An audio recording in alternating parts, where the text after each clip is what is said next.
Can you guys hear me? Okay, all right. So Rufin and I will represent the natural side, the natural intelligence side of ANITI, and the role of, or the long-term question, or the work that my group does, and so does Rufin's group. It really is to try to leverage mechanisms of natural intelligence towards the development of slightly less artificial intelligence systems. So as probably many of you already know, there is a very deep history, very deep synergies between neuroscience, between biological and artificial neural networks. A lot of the initial development of artificial neural networks were motivated by neuroscience consideration.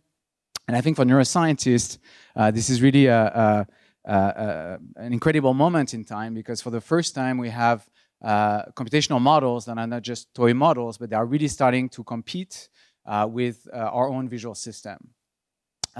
So one of the big questions that we have studied this year is really to try to understand, and because two systems, an artificial and a biological system, can exhibit the same level of accuracy. So I should have mentioned that some of the landmarks achieved by current artificial neural networks is the fact that we're able to have systems that are recognizing images at the level of human accuracy, recognizing faces at the level of human accuracy. And so just because two systems exhibit the same level of accuracy does not necessarily mean that they share the same visual strategy, right? After all, they can recognize those images in very different ways. So the question we're after here is really to try to understand whether computer vision systems, modern computer vision systems, and primates, animals, leverage the same strategy. And we already know, we heard this morning about adversarial attacks, the fact that you can fool a deep neural network by via the addition of structured noise that is sufficient to elicit completely random decisions from these systems, given levels of noise that are literally perceptually invisible to the naked human eye, suggesting that perhaps the two systems use very different visual strategy. So in the remaining of my talk, I'm going to show you a lot of those kinds of maps. I'll be calling them importance maps. So here you see an image of a dog, and the color of the pixel superimposed on the image is meant to reflect the part of the image that is diagnostic for that particular system. So here's an example of, and I'll tell you in a second how we get those maps for human subjects, but this is to show you that when people recognize this image as a dog, they tend to leverage visual information that is around the face, facial components, including the nose. This is something very similar derived from deep neural networks. When deep neural networks recognize a dog in this image, they leverage features from the face, but also from the tail. And a lot of my talk will be trying to figure out, how similar those maps are between humans and deep neural networks. All right. So how do we get those maps for these two systems? For humans, there is a very long history of work in visual psychophysics, literally decades of work. And the challenge with classical methods is that, one, they tend to be fairly tedious for human subjects. They have to sit behind a computer screen for up to an hour, a couple of hours. They are usually not very excited about it. And most importantly, the number of trials, the number of maps we would be able to derive using those classical methods would be very limited, maybe to a few hundred images, compared to the very large number of images we need for this kind of comparisons. So in a couple of years ago, we developed a method. We gamified those psychophysics approach towards better understanding the visual strategy and deriving importance maps from human subjects. So the game is relatively straightforward. We have players, coming on our website online. They are given images together with a class label, so there's no ambiguity about what the image is. And they are told that they are playing with an artificial vision system sitting on our, or running on our remote server. And the artificial neural network, the computer vision system, starts from a completely blank image, and then the human player has to paint the image to decide what part of the image to reveal to the computer vision system. The players make points based on how quickly the computer vision system can recognize those images. And so the assumption is that people have to introspectively decide what part of an image will be most informative about the category of the image, because this is how they're going to make points. And then the more points they make, the better the gift that they can receive, or their ranking in the game. And I should have shown you, this is an example where, this is a picture of a dog. The subject here, after a couple of seconds, has painted, in red a few locations on the image, and the image gets gradually revealed to the computer vision system. As soon as the system recognizes the target object category, the trial ends, and then a new trial starts again. And so we can collect a large number of those, what we call click maps from human subjects. And then obviously those maps would be relatively noisy. So what we do is that we combine decisions and such maps from a large number of human players. We average them out, and then this gives us those kinds of important maps.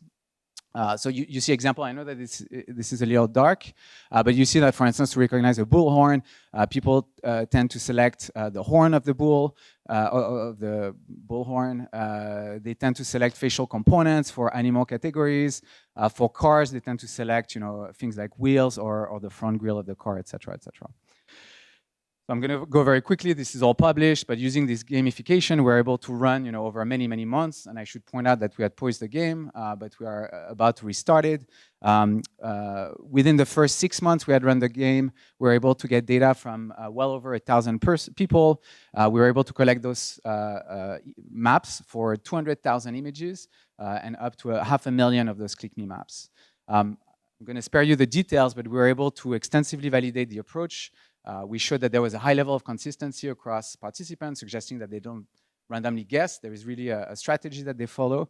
And we were also able to validate with more classical psychophysical methods, showing that there is validity to the approach. All right, so I told you how to get those importance maps from humans. For deep neural networks, there's a whole field dedicated to that, the field of explainability.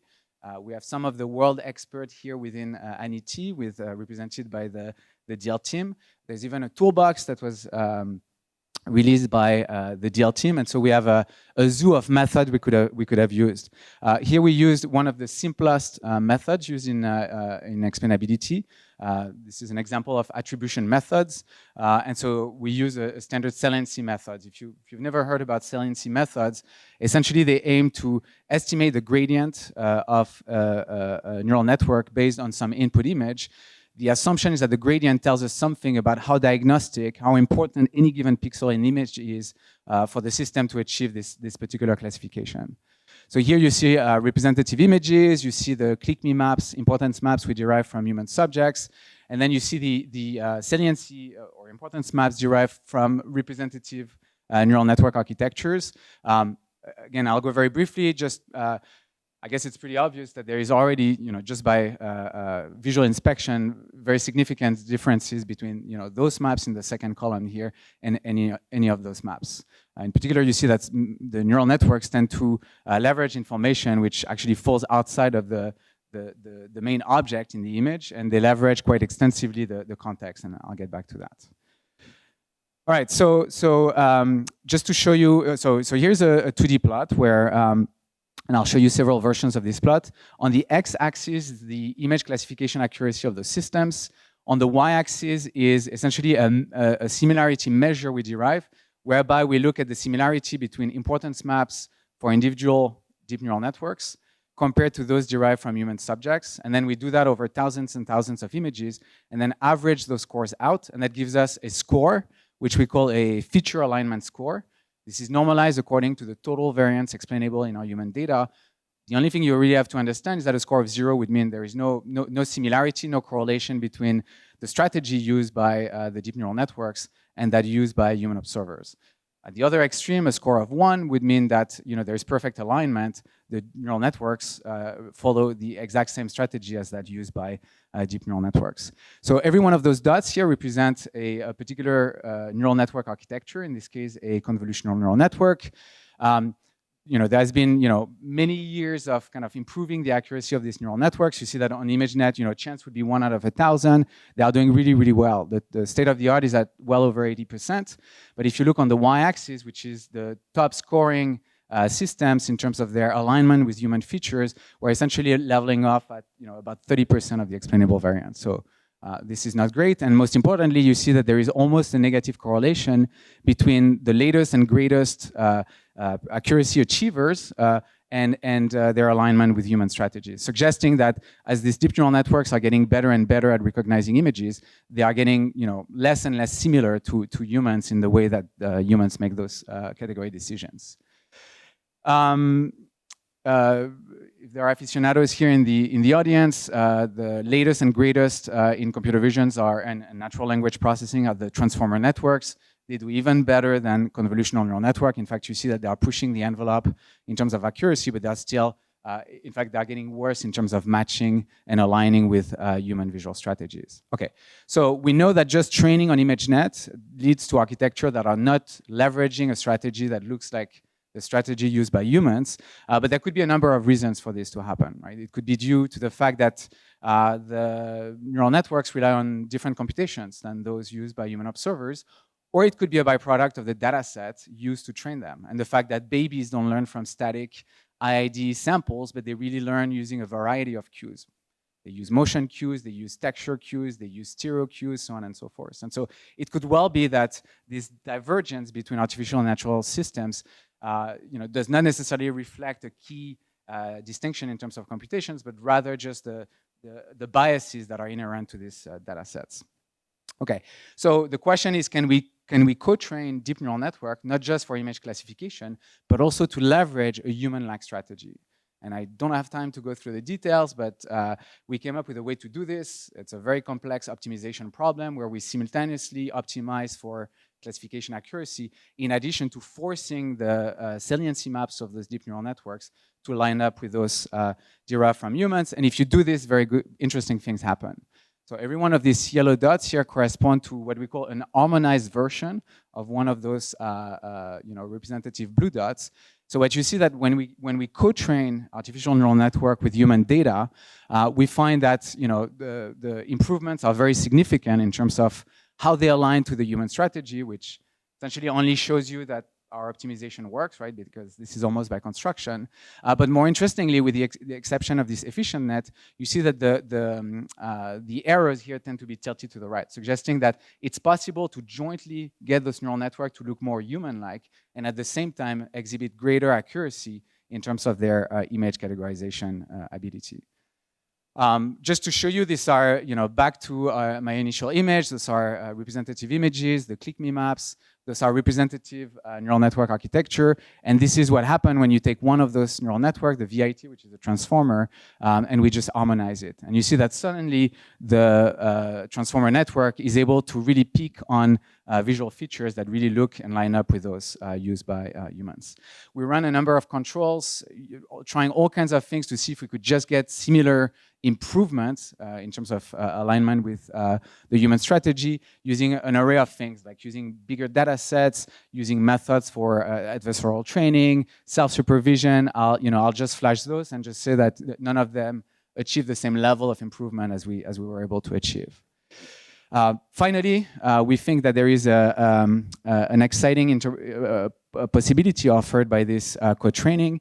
We think that the neural network we're going to be deriving from this co-training with human subjects, we think that this will lead to deep neural networks that are more interpretable.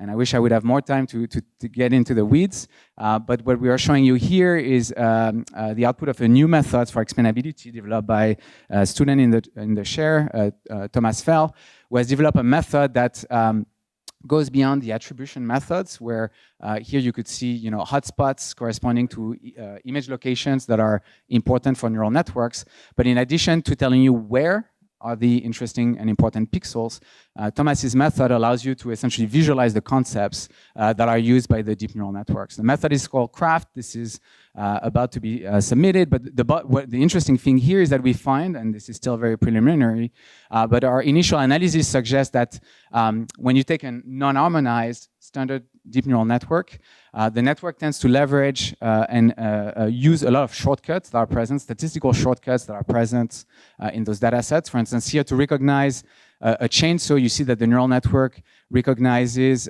well, that there is someone, that there is a face, that there is wood, and that there is a jeans. And we find that conversely, when we co-train using our harmonization method, most of the spurious features and concepts get pushed down, and so the neural network end up relying more extensively to visual features that are truly chainsaw-like, which is this kind of engine part and chainsaw location here. I'm running out of time. One final thing, which I think is quite exciting. We've heard this morning about Lipschitz networks. You know, there's a lot of work done at Deal. They're exciting from a theoretical standpoint because we understand them well. They give us guarantees, certificability guarantees. Until now, people have been having trouble scaling up those architectures to large databases because the optimization is quite complex. We have a mathematician in my, a magician in my chair, Thomas Fell, who has been able to train those Lipschitz network on ImageNet using TPU that Google made available to us. And so I think this is the very first time that one of those networks was trained on something like ImageNet. And what I'm showing you here is the accuracy that he was able to get on ImageNet and the alignment without any kind of co-training with human data. And so you see that just out of the box, the Lipschitz networks seems to align with human strategies way better than any of the other architectures we've considered. So Victor Boutin in the chair takes that as evidence for the fact that our brain is Lipschitz. But anyway, joke aside, we are in the process of trying to co-train. My expectation is that we're going to be able to see a similar improvement as we've seen for the other architectures when we co-train these Lipschitz networks together with human data. Anyway, I think this is exciting because this is interesting collaboration between the explainability group and my group. I just want to end by congratulating the people in the chair. I only had time and barely to talk about one project, but everyone this year in the chair got their NeurIPS paper accepted, so congratulations to them. I'm just going to leave the titles here and encourage everyone to talk to the people and ask them questions about their work. Thank you very much.